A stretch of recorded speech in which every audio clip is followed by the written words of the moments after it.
and also having a business with good revenue. Benefits and incentives in terms of insurance and retirement, gusto man na sa mga tao, and of course, job stability or security. Let's go to the respondents from the Visayas. Ano ang ila desired occupation? So parehas man sa national level, to be employed in own family farm or business.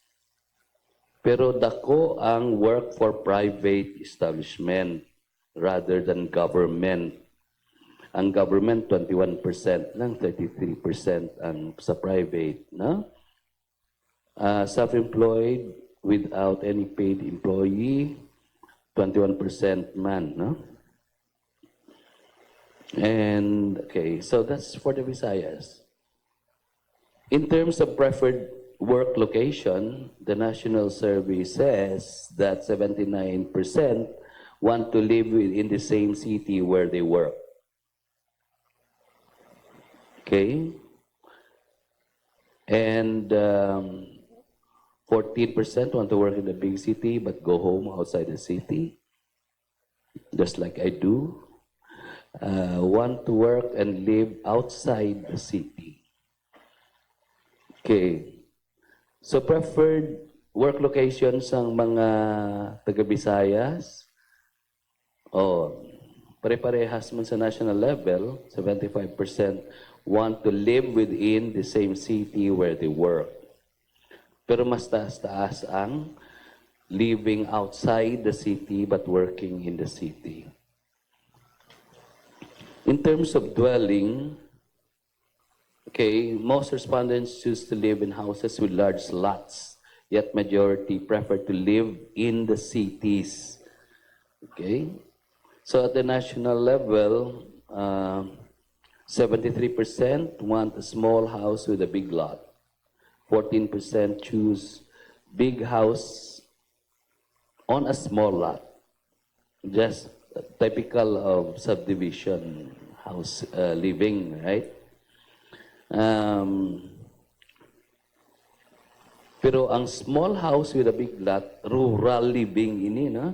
So daw can you see the contrast now between the preference for where they would like to work and live and the kind of house that dwelling that they want to live in? Ha? Gusto laban mag-star kag mag-ubra sa syudad. Pero gusto nila dako nga lot kagamay nga balay. See? Preferred community to live in, though pare-parehas lang, live in a small city in the province, Doroa City sa Capiz, na, or Calibo City later sa Aklan, or San Jose City sa Antique. Prefer to live in a big city like Manila. Prefer to live in the town center in the province. Town center. Okay. Could be Alimudyan or Kalinog. Dwelling in the Visayas, 66%. Small house with a big lot. So rural living ini, no? But of course, we know that eventually, metropolitan kita, no? Ang Oton, Santa Barbara, San Miguel, Leganes, ano pa? Dugahimo na nga partisang syudad, no? So, you feel like you're part of the city, but you're living in a relatively rural area. So, like Tess, big house with a big lot. Sa Liganes. And of course, 100% lang diriya choose the big house with a small lot. Subdivision living. In terms of preferred community to live in, mas damo diriya sa aton gusto to live in a town center in the province. Okay. So, though parehas ang akon preference. Personally, okay. Next, education. At the national level, most preferred field of study, education, science, and teacher training. Damo gusto magmaestra, kung magmaestro, no? National level, business administration next. Tapos to pare-parehas na IT, tourism, engineering, law, and jurisprudence. Let's look at Visayas. Oh, anong aton gid ako preference? Parehas man, no? Pero mas nubo sang sa national level. Mas nubo man ang business administration. Ano ang taas sa aton? IT, tourism, no? Law and jurisprudence. Wow. 12.2% to. Taas siya. So, damo gustong follow some footsteps probably ni the late Senator Miriam Santiago or Senator Franklin Drilon siguro, no? Mga abogado. Okay? Next, finances. Majority want enough money for daily needs. At the national level, this means that enough day-to-day needs 61%. Savings for unexpected expenses, 28%.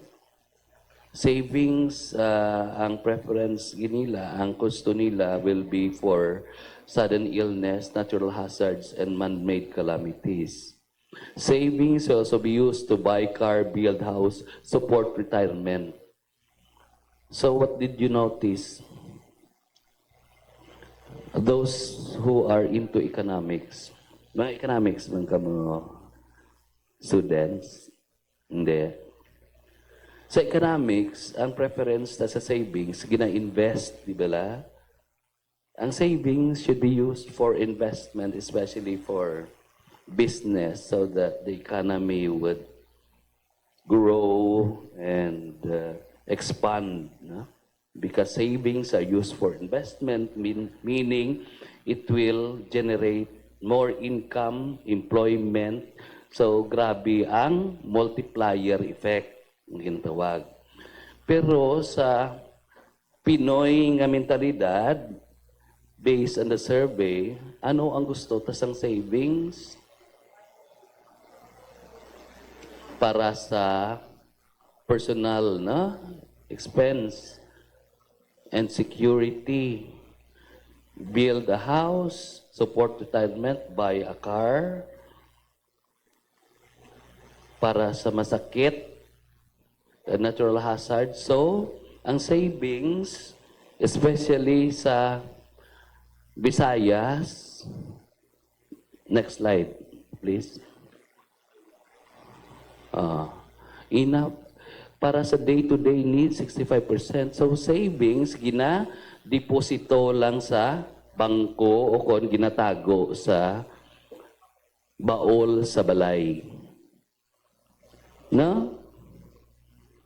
Ano na yung implications ng survey?